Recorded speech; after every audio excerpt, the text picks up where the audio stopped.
Cet. Cet. Arahnya mungkin harus arah tertentu. Ini komposisi. Aduh, iso. Oh iso. Ini vitamin, kebutuhan kalori, salah menyusui. Oke, Nah, seputar itu. menyusui ya ini. Oke. Ya, tanyanya di sekitar ini aja. ASI eksklusif. Oke.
Kita mulai ya. Siap. 3, 2, 1.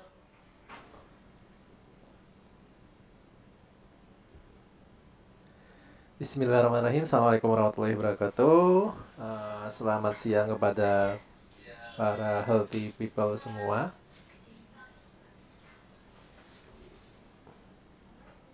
Ya, pada hari ini kita akan membahas kembali salah satu tema yang mungkin healthy people sudah mengikuti dari sebelum-sebelumnya. Pada kali ini kita akan membahas tentang ASI. Di sini pada hari ini sudah hadir bersama kita Dr. Tin Budi Febriani, spesialis anak. Beliau adalah dokter spesialis anak di Rumah Sakit Universitas Islam Indonesia sekaligus sebagai seorang konselor ASI. Untuk host hari ini adalah saya, Dr. Joni. Saya adalah dokter umum di Rumah Sakit RSWI juga. Untuk mempersingkat waktu langsung kita langsung ke materi aja. Nanti dari Healthy People bisa menikmati materi yang disajikan dan juga mempersiapkan pertanyaan nanti yang bisa ditanyakan langsung kepada Dr. Tin. Nanti kita akan berdiskusi juga terkait tentang ASI ini sehingga bayi bisa mendapatkan ASI yang maksimal dan orang tua juga bisa mensupport untuk pemberian ASI ini. Langsung saja kepada Dr. Tin, kita langsung mulai ke materi dulu. Nanti kita akan diskusi setelah ini. Silahkan Dr. Tin. Ya. Terima kasih sekali Dr. Joni atas kesempatannya pada siang hari ini. Senang sekali saya bisa sharing ya bersama bunda-bunda semua yang pada siang hari ini sudah join. Materi kita terkait dengan ASI yang kurang maksimal ya. Jadi sebenarnya agak ragu juga saya menuliskan Mungkin tema. nanti gak bunda-bunda, bapak-bapaknya juga ya. Iya, ya karena ASI itu memang tidak hanya tanggung jawab seorang ibu, Ya. ya, tetapi juga tanggung jawab suami gitu. Jadi kalau istrinya sedang stres itu biasanya ASInya kan nggak keluar. Ya. Nah itu masalahnya. Oke, jadi ASI yang kurang maksimal. Nah, saya kembali terkait dengan materi rekomendasi WHO ya. Ya. Ini sudah paham semua, insya Allah sudah tahu ya bahwa rekomendasi dari WHO, Organisasi Kesehatan di Dunia, itu ada 4. Nah, yang pertama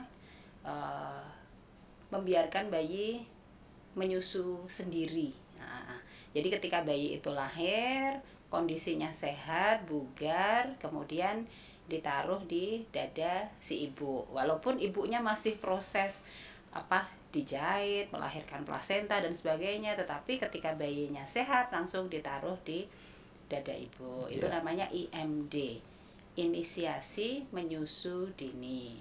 Nah, nanti ketika ada yang belum paham bisa diberitahu terkait dengan IMD ini, karena IMD ini salah satu faktor yang mensukseskan ASI itu bisa berlanjut sampai 2 tahun. Ya, dan healthy people jangan khawatir, di RSUI tetap kita akan mensupport bagian ini ya. Jadi tetap untuk bayi baru lahir di RSUI selama bayinya sehat bugar, tetap akan kita fokuskan untuk IMD-nya itu. Monggo Dr. Kemudian yang kedua, susui secara eksklusif. Nah, ASI eksklusif sampai usia 6 bulan. Nah, ini anjuran dari WHO. Tetapi nggak saklek ya. Jadi ada beberapa kasus orang tua yang bermasalah dalam tanda petik terkait produksi ASI atau terkait penyakit ibu, terkait sekitaran mungkin bayinya sendiri gitu, yang itu tidak bisa memberikan ASI penuh atau ASI saja, akhirnya kita perlu menambah suplemen yang lain gitu ya. Tetapi secara prinsip ASI eksklusif ini hanya memberikan ASI saja. Nah, nanti definisinya kita akan bicara selanjutnya. Persepsi eksklusif beda-beda. Ada yang mau eksklusif apa, ada yang apa. Kadang saya pernah tanya, Ibu bayinya diberi ASI eksklusif nggak gitu? Iya dok, sampai sekarang masih ASI. Padahal usianya sudah 1 tahun. Kan sudah makan. Oh iya dok, iya 6 bulan udah makan. Nah, namanya nggak eksklusif Bu. Ya, eksklusif itu hanya diberikan ASI.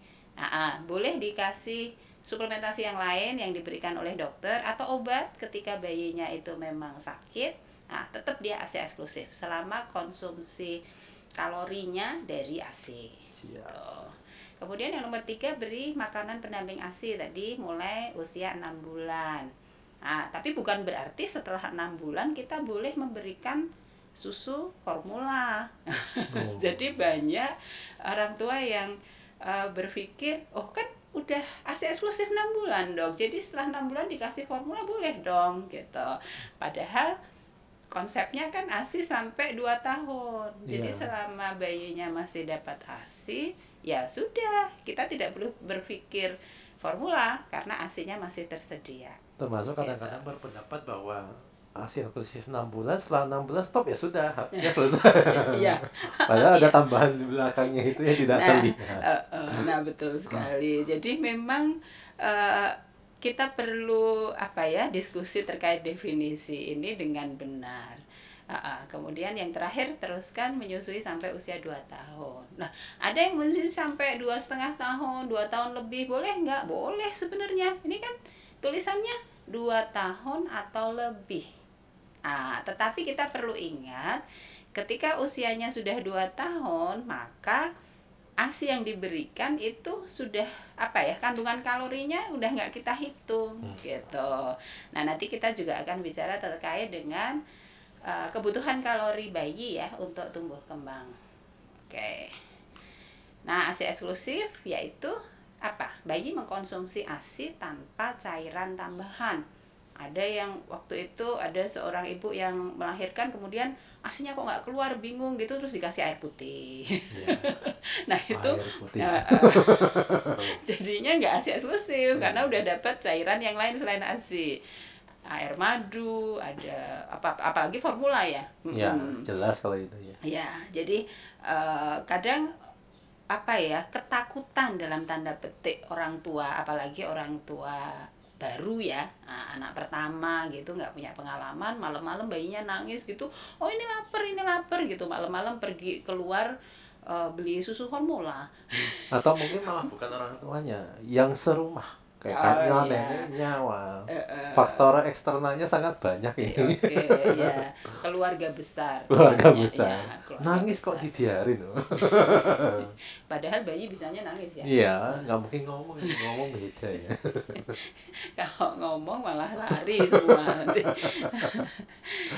Kemudian apakah dengan memberi vitamin, mineral atau obat lain kepada bayi itu menggugurkan status ASI eksklusif? Tidak. Nah, ini perlu ditegaskan ya. Saya pernah memberikan zat besi ya, suplementasi bayi itu kan ada zat besi. Ya. Nah, itu kan diberikan tiap hari. Ibunya bilang, enggak dok, saya nunggu kalau sudah 6 bulan biar anak saya ASI eksklusif gitu. Puskesmas juga pasti ngasih ya, Iya, ya vitamin A. vitamin A. Jadi itu tidak menggugurkan status ASI eksklusif. Oke. Nah, kita lihat terkait perkembangan otak ya. Di sini kita bahwa kenapa kita harus berpikir tadi ada kan pasti udah pernah dengar 1000 hari pertama kehidupan. Nah, oke. Nah, ini kalau 9 bulannya itu kan di dalam rahim ibu. Nah, itu tanggung jawabnya dokter kandungan itu. Ya. Nah, saya bicara ketika bayinya udah lahir. Kita lihat setelah bayi itu lahir, newborn, itu otak yang ada itu baru berkembang berapa? 26%. Oke.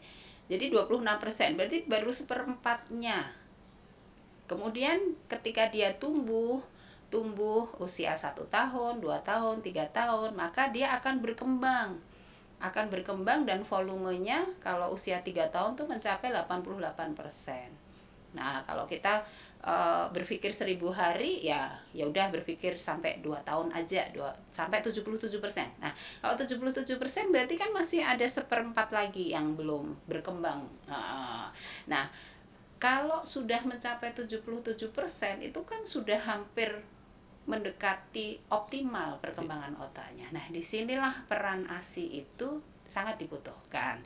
Jadi bagaimana kita sebagai orang tua tidak hanya kadang berpikirnya yang penting diberi ASI gitu ya. Padahal pemberian ASI itu bukan hanya sekedar ASInya yang diberikan, tetapi proses bayi itu menerima ASI. Nah, yaitu apa? Menyusu.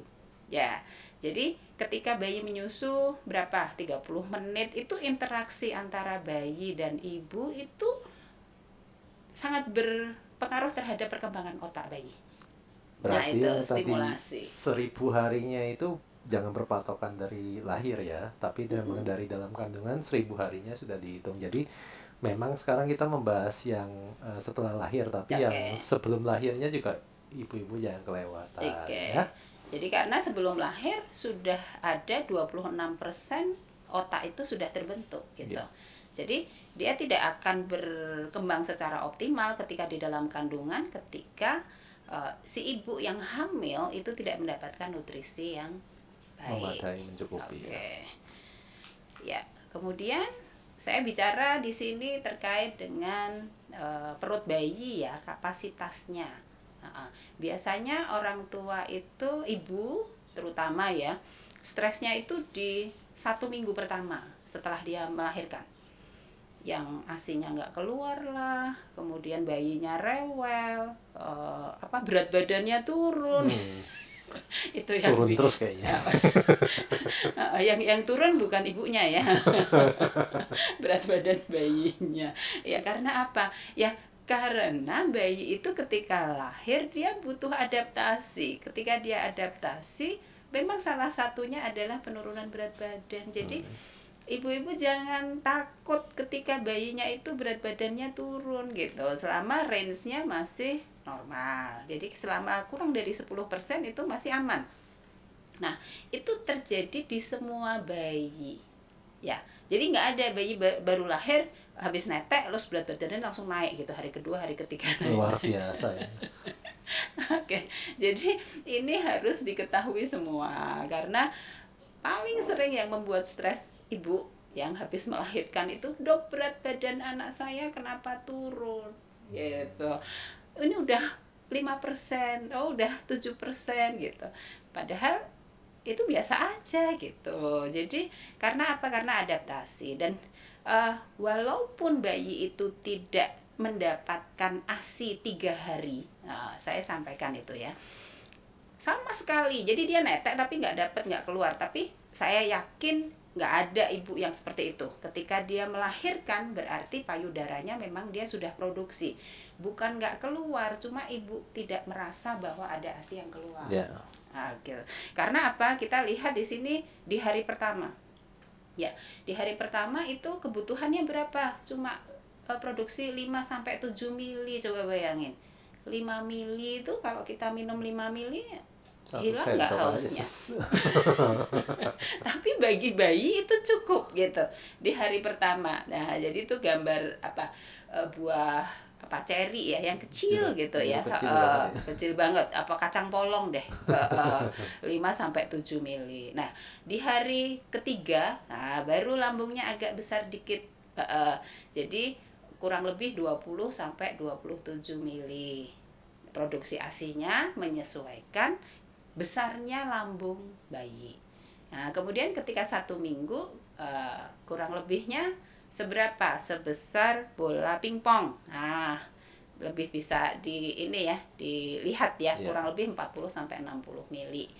Nah, kemudian setelah usia 1 bulan, nah lebih banyak lagi. Jadi biasanya yang membuat stres tuh itu hari pertama sampai hari ketiga, hari ketujuh, 1 minggu pertama. Nah, di situ biasanya ibu mulai bimbang. Oh, ASIku nggak keluar gitu. Padahal secara teori 3 hari pertama kan yang keluar kolostrum. Ya, dan kolostrum itu hanya tadi nggak 24 jam, 10 sampai 20 mili saja dalam 24 jam ya. Dalam 24 jam. Berarti yang tadi disebutkan bahwa seminggu itu tempat stres-stresnya, tempat resikonya baby blues ya berarti. Iya. Jadi gambar ini sangat penting sekali bagi ibu-ibu apalagi yang belum pernah melahirkan ya. Jadi baru punya baby yang pertama. Jadi jangan sampai kita tidak tahu, atau kalau ada saudara atau siapa yang memang belum tahu diberitahu, nggak apa-apa, yang penting netek. Iya betul. Kadang ada ibu yang bilang, ini dokternya gimana sih kok hanya nyuruh netek padahal ASINY-nya nggak keluar gitu. Ya padahal memang begitu. Nanti semakin sering si bayi itu netek, maka refleks bayi itu merangsang, produksi ASINY-nya semakin meningkat. Nah, nanti di hari ketiga biasanya warnanya udah putih karena itu asimatur. Jadi kalau yang kolostrum biasanya bening, kadang putih, kadang kuning. Tergantung, setiap ibu beda. Dan Beda. dan setiap ketika dia belum lahir pun sebenarnya bisa mengeluarkan kolostrum. Bahkan dari dokter kandungan kadang memberikan informasi, Bu, kalau kolostrumnya udah keluar nggak apa-apa dikeluarkan, nanti disimpan ya di freezer. Nah, nanti kalau bayinya lahir berikan aja ke bayinya. Iya, boleh. Memang begitu gitu. Jadi kolostrum itu dia kadang sudah produksi sebelum bayinya lahir. Oke. Nah, di sini tadi yang pada galau ya, galau dengan ASI yang nggak keluar, biasanya langsung, oh aku harus ngasih apa nih selain ASI gitu ya. Nah, jadi kalau secara ilmiah, perbandingan komposisi susu sapi, susu kambing dan ASI itu memang sangat berbeda. Jadi kenapa kita yang tengah itu yang sapi ya, yang tengah itu yang susu sapi. Jadi kita bandingkan antara ASI dan susu sapi. Itu kan hampir mirip gitu. Jadi kenapa sih kita sebagai penggantinya kok harus susu sapi, bukan susu kambing atau susu apa lagi? Susu kucing. Susu kucing. Nah, karena apa? Karena komposisinya mendekati ASI. Jadi bukan berarti susu sapi itu sama dengan ASI, enggak ada.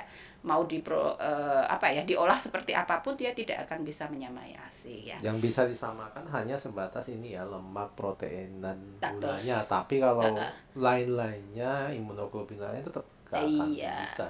Iya benar. Sudah diproses ya. Okay.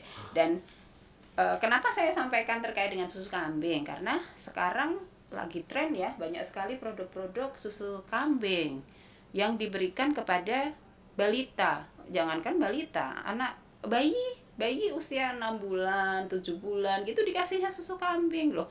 Ini siapa yang nyuruh gitu? Oh, ini herbal. Lagi Kadang tren. iya. Ikut-ikutan. Ini produk yang terbaru, yang bagus gitu katanya, yaitu termakan iklan. Pinter yang jualan berarti. Oke. Ya, kemudian terkait ini perbedaan susu sapi dan ASI. Jadi tetap kita mengutamakan, bahkan kalau saya ketemu sama ini ya produsen susu formula yang untuk bayi itu, slide pertama yang mereka tampilkan adalah bahwa ASI itu yang terbaik. Jadi tidak pernah mereka itu menomorduakan atau menghilangkan posisi ASI itu untuk bayi, tidak pernah. Nah, karena nanti dokter anak semua marah. Bukan, karena memang karena memang komposisinya berbeda gitu. Jadi ketika mereka mengeluarkan produk susu, mau dengan keunggulan macam-macam ya, ada yang ditambah AA, DHA atau modifikasi apapun itu, ya. Tapi tetap yang terbaik itu adalah ASI. Jadi di sini kita lihat ada anti infeksi, kemudian kaseinnya akan berbeda sekali ya. Kalau di susu ASI, di air susu ibu ini mudah dicerna.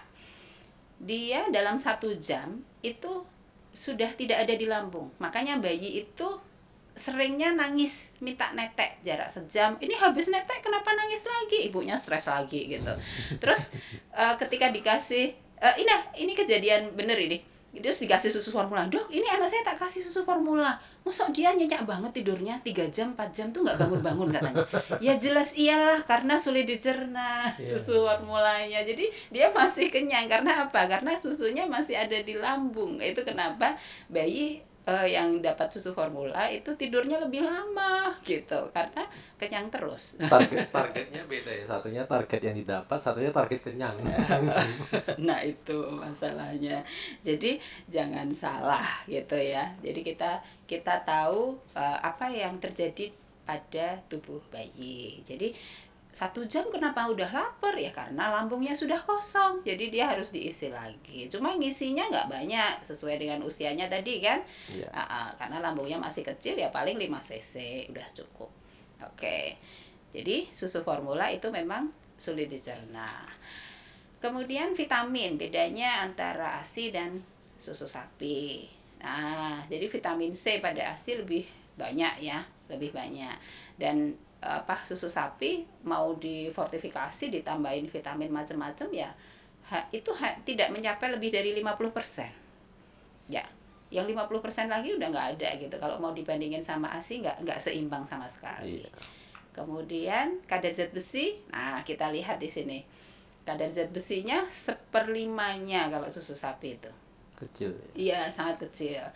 Ya, dan itu kita lihat, jadi kalau kita makan daging, di situ ada misalnya 10 gram zat besi gitu ya, atau mikro aja lah, 100 mikrogram gitu ya zat besi, maka yang diserap oleh tubuh hanya 10%. Itu kalau dari makanan. Nah, kalau dari ASI kita lihat ya diserapnya 50%. Jadi gitu. Meskipun tertera bahwa ini kandungannya segini, belum tentu yang diserap segitu ya. Iya, di produk. Betul. Jadi jangan tadi termakan iklan. Membaca komposisi bisa salah. Iya, bisa salah. Jadi kenapa bayi dikasih zat besi dari luar? Ya karena kalau bentuknya suplementasi zat besi, absorpsinya lebih optimal dibandingkan dari makanan. Jadi kadang ada orang tua yang nggak apa-apa dok, nanti tak kasih makan daging, tak kasih hati ayam, biar dia nggak anemia gitu. Itu salah gitu ya. Jadi memang dia harus dapat suplemen zat besi dari luar. Oke, nah ini ya kenapa saya menyampaikan terkait perbandingan antara ASI sama susu formula. Nah ini kontak untuk mempertahankan kontak dengan konselor ya. 7 kontak dengan konselor untuk mempertahankan menyusui. Itu ketika hamil, kemudian IMD, jadi ketika lahir kan pasti diresusitasi sama dokter anak ya. Nah, apalagi di rumah sakit UI ada 24 jam 24 ya. 24 jam. Pasti ketemu dokter anak. Iya, walaupun nggak dengan saya ya. Jadi healthy people jangan khawatir. Di sini kehebatan kita itu nongol langsung dokter anaknya ada. Jadi jangan khawatir ketika nongol bingung gitu bayinya. Bayinya nggak akan bingung. Tenang, ada dokter anaknya gitu ya. Kemudian pasca Natal, nah itu 24 jam pertama biasanya kan masih di rumah sakit ya. Kemudian 1 sampai 2 hari biasanya juga masih di rumah sakit. Jadi tiap hari dilihat bagaimana proses menyusui bayi. Biasanya kalau saya salah satu indikasi nggak boleh pulang itu kalau bayinya belum bisa netek. Ya. Menyusunya belum bagus berarti dianggap sakit. Ya bermasalah, bukan Iya. sakit. Kata Sebenarnya. sakitnya kita berbeda. Oh, Pokoknya ada masalah itu sakit. Tapi ya oke. jangan healthy people berpikir bahwa sakit itu adalah suatu penyakit. Sakit itu semua kelainan apapun itu bisa. Oke, termasuk saya sering loh merawat inapkan bayi dan ibu yang sehat. Ya. Karena apa? Relaktasi. Nggak bisa menyusui baik, ya dipantau dulu sampai aman, biar nggak baby Iya. blues. Oke. Nah, ini ya, kapan kita ketemu agar bisa menyusui sampai 2 tahun tadi ya, targetnya 2 tahun gitu. Oke, kemudian kita lihat kebutuhan kalori. Nah, tadi yang bilang, kenapa 6 bulan? Ya, karena kalori yang ada dalam ASI itu tidak memenuhi untuk tumbuh kembangnya si bayi. Gitu. Jadi harus ditambah apa? MPASI, makanan pendamping ASI. Saya tekankan betul ini, makanan pendamping ASI, bukan pengganti ya. Soalnya saya pernah yang ada yang menyampaikan, loh kan udah 6 bulan dok, 6 jadi bulan selesai gitu. loh MPASI itu makanan pendamping Bu, jadi ASI tetap dilanjutkan gitu. Oh, bukan pengganti ASI ya dok ya? Mungkin mencarinya terjemahannya salah ya, mungkin ya. MPASI-nya P-nya berbeda ya. Makanya itu berbeda tapi wah parah. Sangat jauh hasilnya Sangat jauh ya. hasilnya ya betul. Jadi 6 bulan sampai 12 bulan itu adaptasi bayi untuk mendapatkan kalori selain ASI. Ya kan, bertahap, mulai dari makanan MPASI yang halus, kan disaring dulu ya 6 Disaring sampai dulu. 9 bulan, kemudian 9 bulan sudah mulai bubur nasi. Iya. Kemudian setelah 11 bulan bisa nasi tim. Targetnya 12 bulan sudah makan makanan keluarga. Nah, ini satu lagi, MPASI itu makanan keluarga. Jadi tidak perlu ibu memasak khusus untuk si bayi. Mencari yang sangat spesial ya. Ya, apalagi nyarinya slow cooker gitu ya. Dengan- Blender dengan gitu ya. iklan macam-macam di media sosial, variasi itu sangat hebat sekali. Oke, makanya saya kadang, dok saya harus beli blender yang seperti apa? Oh, slow cookernya yang kayak apa? Padahal Bu, nggak perlu gitu. Ibu kenapa mikirnya seperti itu? Udah mikirnya sederhana saja, makanan yang di rumah apa, kita rubah bentuknya agar si bayi bisa makan. Itu aja, jadi nggak usah banyak berbelanja ya. Ya, karena targetnya kan nanti suatu saat makanannya sama dengan kita, bukan makanannya harus spesial terus. Nah, itu yang perlu dipelajari. Nah, ini ibu bekerja. Nah, memang di sini salah satu ini ya, bagaimana ibu harus berjuang agar bisa memberikan ASI sampai 2 tahun, ya. Jadi ketika ibu bekerja 8 jam, apa yang dilakukan? Ya harus merah. Nah, satu lagi, kadang ibu itu merah terus, cuma nggak makan. Dok, nggak sempet dok. Saya tuh kerjanya itu di depan. Jadi makan tuh kadang ya kalau sempet aja saya makan. Gimana produksi ASI-nya bisa keluar kalau ibu nggak makan? Nah, ini kadang yang jadi masalah. Bahkan ada ibu yang sudah mikir, dok saya udah tambah 10 kilo nih, belum balik ke berat awal gitu. Udah mikir diet, padahal bayinya masih ASI. Nah, biasanya saya harus jadi, waduh Bu, ibu kasihan bayinya nggak gitu. Saya nggak sama bayinya gitu. Iya dok, ya udah mikir dietnya nanti kalau udah 2 tahun bayinya, saya bilang gitu. Nah, alhamdulillah ya ikut gitu. Akhirnya ASI-nya bisa banyak. Jadi makanya ASI yang kurang tadi sepertinya di sini masalahnya. Satu, persepsi. Ibu bekerjanya memang juga masalah, apalagi Iya. kalau ibu bekerja udah jelas ya, begitu cuti hamil habis itu udah masalah. Udah siap-siap. Iya. Jadi bisa jadi masalah, bisa jadi enggak kalau kita sudah punya solusi sebelumnya. Kita persiapkan di situ. Nah, kita bisa merah ASI dan disimpan di freezer yang khusus untuk ASI ya. Jangan digabung sama daging, apalagi daging kurban ya besok. Wah, itu bahaya. Bahaya. Karena apa, bisa terkontaminasi. Oke. Nah, di sini peran ayah. Di sini ada nggak yang datang? Ya bapak-bapak gimana? Mana Ada suaranya, suaranya mana gitu. ada suaranya. Nah, di sini ayah itu sangat berperan untuk apa? Memberikan kenyamanan pada istri sebenarnya. Ya, maksudnya kalau istrinya belum mandi, ya ayahnya yang pegang bayinya lah, biar ibunya bisa mandi. Disupport. Pernah kemarin tuh datang, eh, dok, saya itu pulang kerja itu diomelin sama istri katanya. Jadi bukannya saya pulang kerja saya dapat senyum, tapi malah diomelin gitu ya. Ternyata apa? Ternyata ibunya di rumah ngurus bayi sendiri. Maksudnya nggak ada yang bantu gitu. Ya. Jadi harus nyuci, harus masak, harus ini, dan mau makan aja nggak sempet. Nah, datang ke saya karena apa? Karena asinya nggak lancar. Nah, akhirnya di situ curhat tuh, ibunya curhat, ayahnya curhat gitu. Waduh, ini nggak ada yang nggak nggak connect nih komunikasinya. Saya bilang, Pak, kalau pulang itu bapak tuh bawa sate kelatak sana. Wah, menyenangkan. Menambah suplemen biar ibunya itu produksinya lebih mantap. Iya, dan di situ ayahnya baru paham. Oh gitu ya dok ya. Iya, istri bapak itu di rumah ngurus bayi itu makan aja nggak sempet gitu. Jadi ketika bapak pulang, istrinya suruh makan dulu, bapak pegang bayinya gitu ya. Walaupun bapaknya capek ya, Ya, tetapi ketika ketemu si bayi kan pasti lebih beda. capeknya hilang gitu. Nah mungkin di sini monggo silahkan, ketika ada yang mau disampaikan atau didiskusikan pada siang hari ini. Ya, dari Healthy People untuk materi dari Dr. Tin seperti tadi, mungkin dari yang disampaikan ada yang Healthy People ingin tanyakan, atau dari Healthy People punya pertanyaan sendiri yang sudah disimpan dari sebelum-sebelumnya tentang masalah ASI yang ingin memang khusus ditanyakan pada acara ini, bisa langsung disampaikan di kolom chat, diketik aja. Nanti otomatis akan langsung kita bahas di sini, dan insya Allah akan menjadi ilmu bagi ibu-ibu dan healthy people lain yang menyaksikan di sini ya. Mungkin langsung bisa diketik aja di kolom chat, nanti akan kita bahas. Di sini sudah ada satu ya mungkin ya.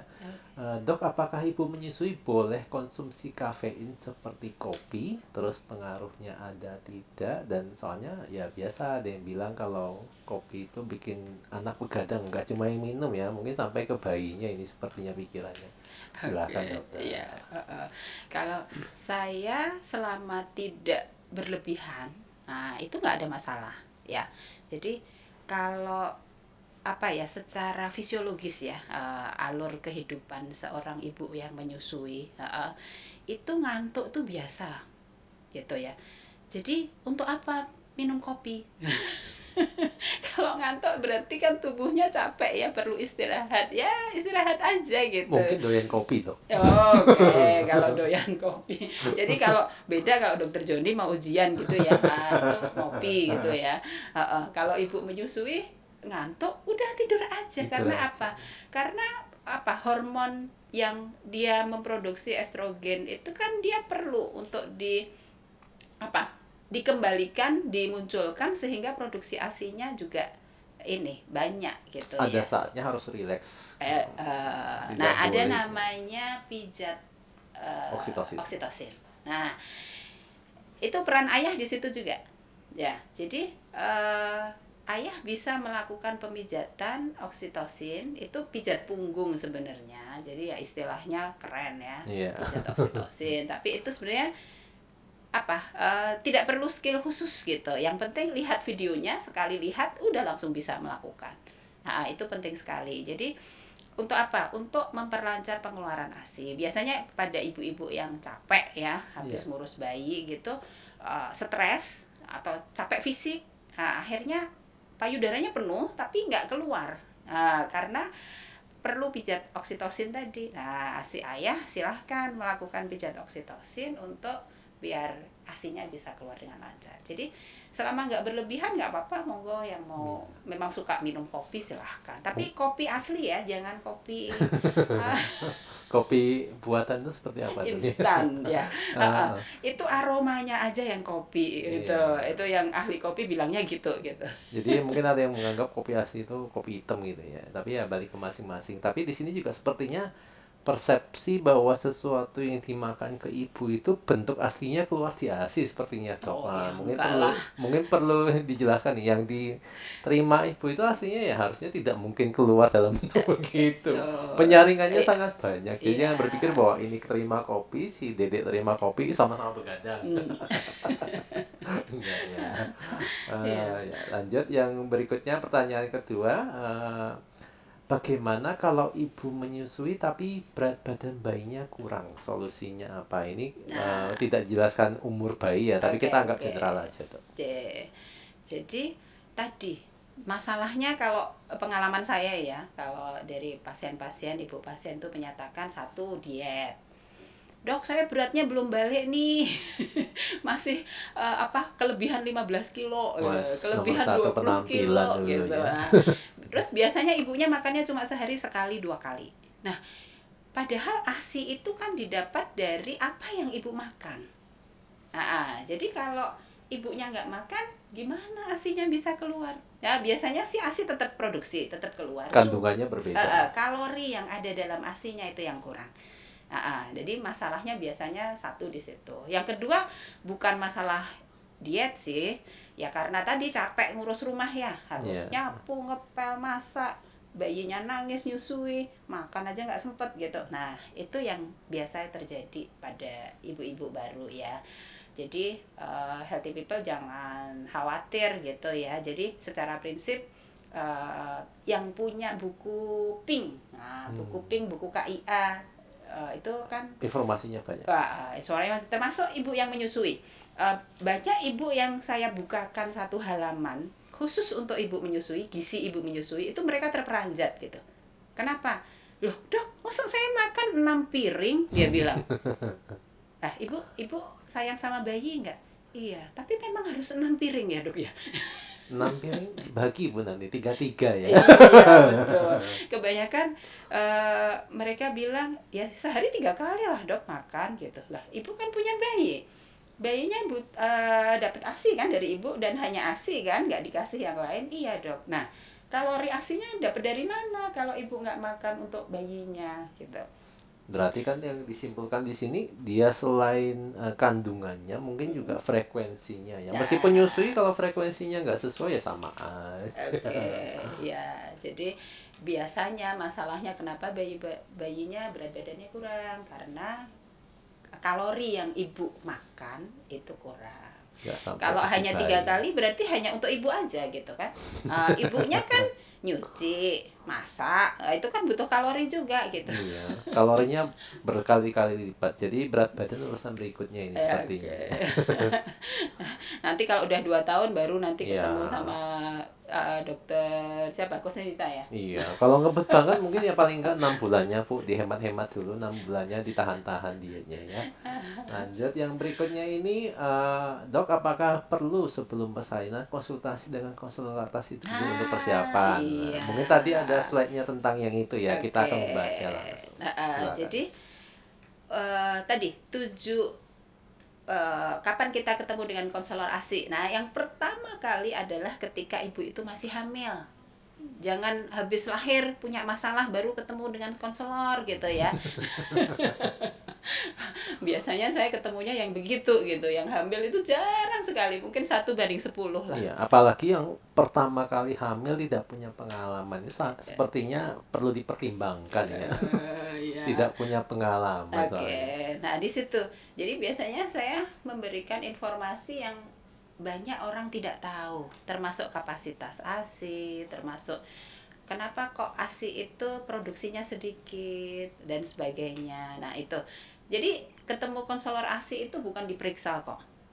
mempersiapkan ketika lahir nggak baby blues, jadi nggak kaget loh kok nggak keluar ASI gitu. Udah tahu kalau udah pernah ketemu. Ya, kalau udah pernah pernah ketemu saya, ya udah, oh ya dok, ya tenang aja dia, yang penting nyusu kan dok, ya gitu ya. Akhirnya pede ya, percaya diri ya ibunya.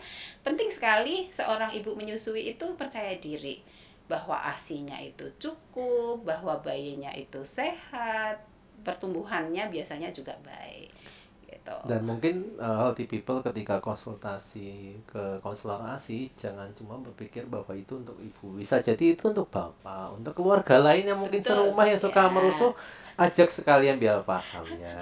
Betul betul sekali. Heeh.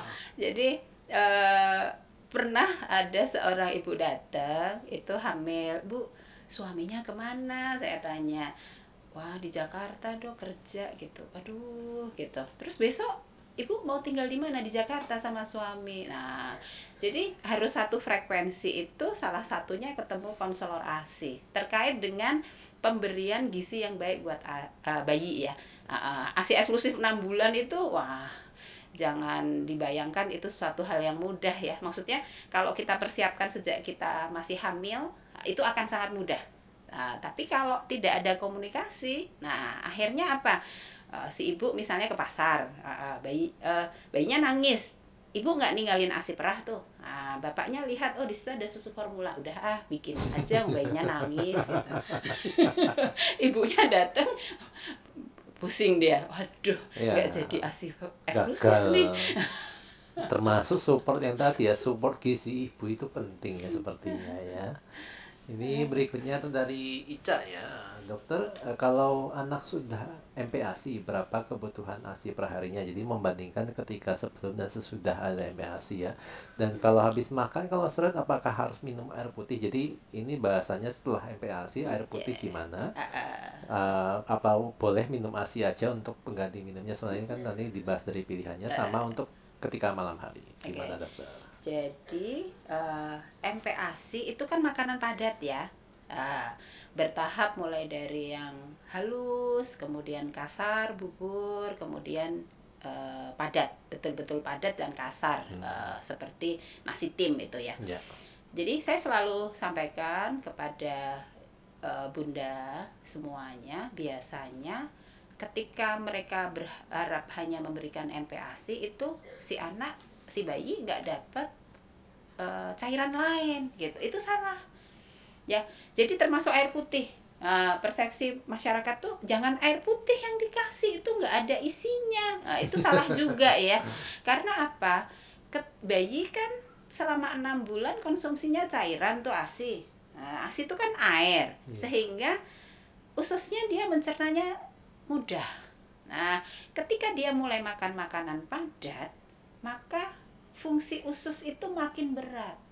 Nah, kalau dia tidak dibantu dengan banyaknya cairan yang masuk, biasanya terjadi konstipasi. Nah, ini harus diingat ya. Misalnya bayi 6 bulan tuh biasanya beratnya 7 kilo. Nah, kalau 7 kilo berarti kebutuhan cairan sehari itu kurang lebih 700 dalam 24 jam. Nah, kalau kita mengandalkan ASI, padahal usianya sudah 6 bulan, ada nggak segitu? Yang Biasanya bisa kan ASI perahnya banyak mungkin ya. cuman tadi 30 banding 70. 30%-nya energinya dari MPASI, 70-nya dari ASI. Kalau usia 6 sampai 8 bulan kurang lebih segitu. Cuma cairannya jangan kurang. Jadi boleh nggak habis makan terus netek? Boleh.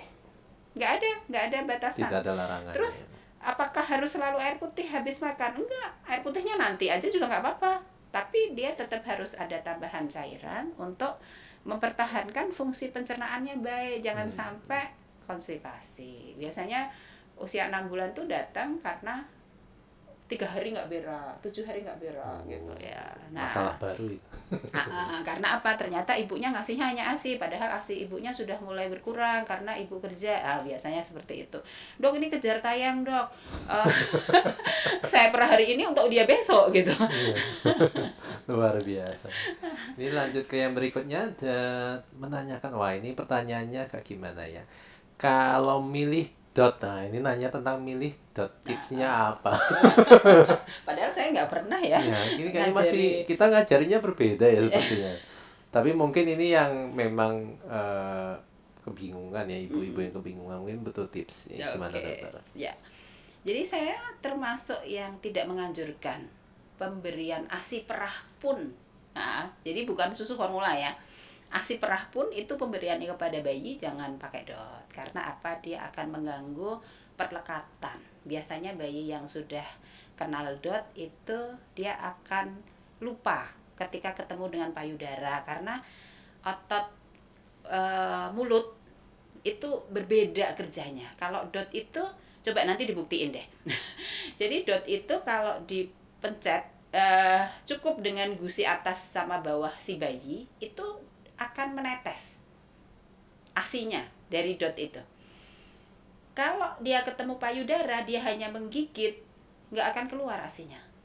Ketika dia menyusu ke payudara, maka otot mulut dan otot muka itu kurang lebih ada 20 yang bekerja.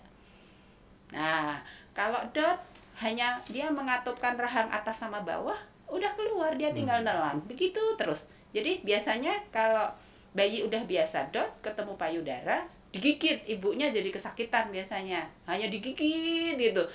Padahal apa? Karena dia nggak ngerti, oh ini ketemunya dot atau payudara gitu. Nah akhirnya biasanya bingung puting. Bayinya nangis, bahkan terus akhirnya ibunya ngalah. Udahlah tak perah aja gitu. Udah lanjutin aja dotnya gitu. Padahal itu nggak baik juga. Biasanya produksi asinya makin menurun. Makin menurun karena Oke. nggak langsung ya, hormonnya berbeda. Oke. Lanjut lagi, ini berhubungan sama tadi kalau bayi bingung ya, biasanya kan ibu bekerja.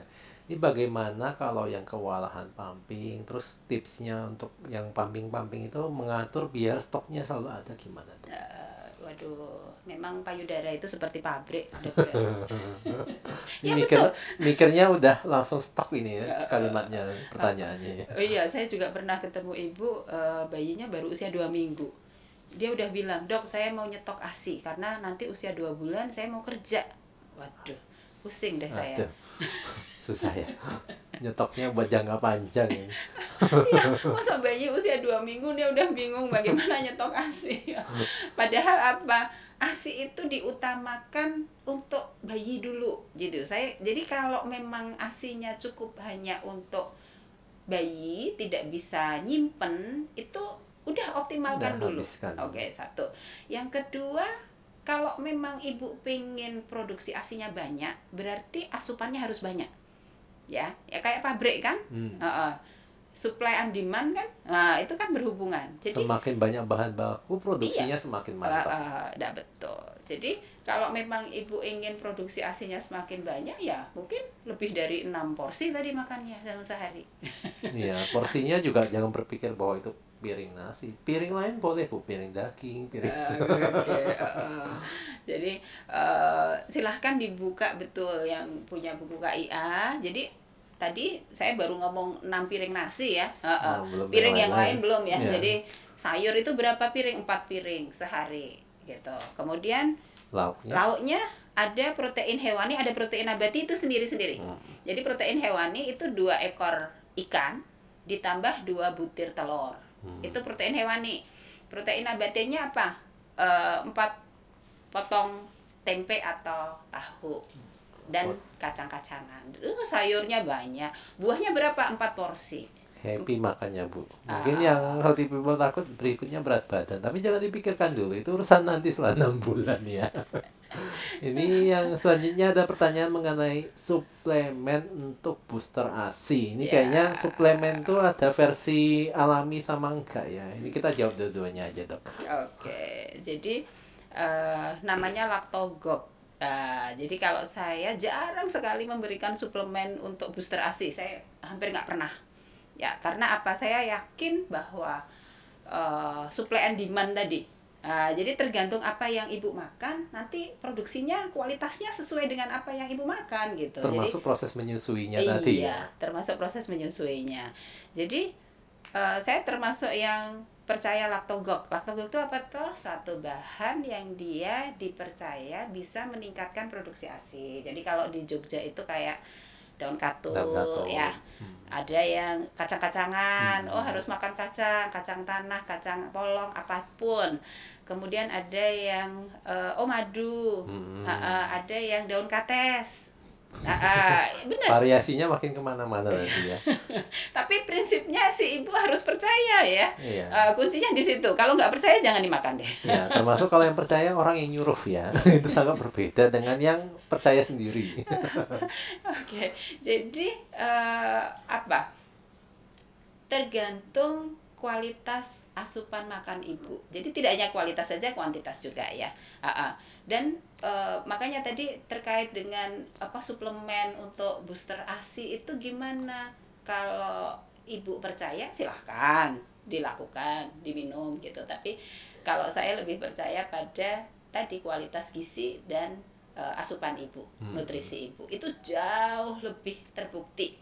Karena apa? Tadi saya sampaikan, kalau ibu makannya 3 kali dibandingkan ibu yang makannya 6 kali, pertumbuhan berat badan bayinya lebih baik yang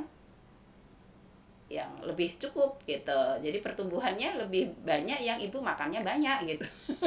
Saya termasuk yang tidak lihat waktu makan. Jadi waktu itu bayi saya usianya 4 bulan. Jam 11 malam saya kelaparan. Nah, ya udah saya harus makan gitu. Saya ke dapur, saya buat makanan, ya saya makan gitu. Dengan begitu bayi saya nggak rewel gitu karena dia kenyang. Oke, seperti itu. Dari yang tadi kita bahas hari ini healthy people, berarti bisa disimpulkan bahwa memang ASI itu penting bagi bayi, tapi kembali lagi bahwa itu tidak hanya dari ibu, tapi juga dari yang mendukung dari suami dan keluarga yang lain. Dan kembali lagi bahwa yang kita pikirkan tentang ASI itu nomor satu memang kembali yang hal yang alami aja, yaitu bagaimana kita mengatur asupannya si ibu, bagaimana ibu menyusui yang baik dengan frekuensi dan jumlah yang baik, sehingga produksinya tetap bagus, tidak memerlukan tambahan macam-macam, dan si bayi tetap sehat sehingga bisa menyelesaikan ASI eksklusifnya tadi. Mungkin itu saja ya dari itu. Tapi ada tambahan lain, Dokter Tim? Ya, jadi cita-citanya jangan sampai 6 bulan aja ya. Ya, lebih. Sampai 2 tahun ya. Karena banyak penelitian yang sudah membuktikan bahwa itu penting sekali. IQ, intelligence quotient, itu IQ tuh nggak bisa dikasih vitamin kemudian Jadi IQ-nya pinter. nambah. Itu nggak ada. Jadi kuncinya di mana? Di ASI. Jadi udah ada penelitian yang membandingkan antara bayi ASI ya dengan bayi yang pakai formula. Nah, di situ IQ-nya bedanya itu 3 sampai 7 digit. Coba bayangkan. Kalau IQ si bayi itu pas-pasan. Nah, terus akhirnya dia dapat formula. Waduh, turunnya 5 digit itu wah. Tambah parah. Jadi itu salah satu yang sangat signifikan dan tidak bisa waktu itu diputar balik. Oh ya sudah deh, aku kasih ASI. Oh udah terlambat bayinya. 1000 harinya udah lewat. Jadi jangan salah membuat keputusan gitu ya. Oke, Ya, itu Dok. Ya, itu kesimpulan untuk materi kita hari ini tentang ASI eksklusif. Terima kasih pada healthy people sekalian sudah berpartisipasi mengikuti acara ini dan juga aktif bertanya, dan kita membagi informasi kepada healthy people yang lain. Semoga semua healthy people yang ikut acara hari ini bisa mendapatkan info yang bermanfaat dan juga bisa mengimplementasikan dan mengajarkan kepada healthy people lain agar tetap mendukung program ASI eksklusif yang dicanangkan oleh pemerintah. Sekian untuk acara hari ini. Terima kasih pada healthy people sekalian. Saya Dr. Joni dan pembicara kita Dr. Tin. Terima kasih. Assalamualaikum warahmatullahi wabarakatuh. Waalaikumsalam warahmatullahi